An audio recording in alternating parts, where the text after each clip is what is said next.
দেখো এখন ঘড়িতে কটা বাজে, বাজে হচ্ছে 11:15। আমার মাম্মাম এখন বই নিয়ে বসেছে পড়াশোনা করতে। ও কিছু একটা খুঁজছে।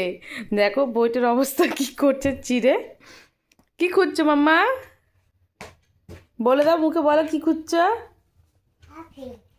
আপেল খুঁজছো? মা ম্যাঙ্গো মানে কি বলে দাও তো। আম? তাই? কোথায় আপেল খোঁজো, খোঁজো বই খোঁজো তো, বইয়ে খোঁজো মা, বইয়ে আপেল কোথায়?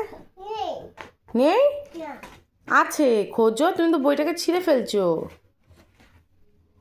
দেখি দেখি, খোঁজো তাড়াতাড়ি। খুঁজেছো? পেয়েছো? পাওনি? আচ্ছা ঠিক আছে, তুমি ফোনের দিকে তাকাও। সবাইকে বলে দাও গুড নাইট। টাটা, টাটা দিয়ে দাও। হাত দিয়ে দাও, হাত দিয়ে দেখাও, হাত দিয়ে বলো টাটা। একটা ব্ল্যাঙ্কেট দিয়ে দাও সবাইকে। বলো বাই।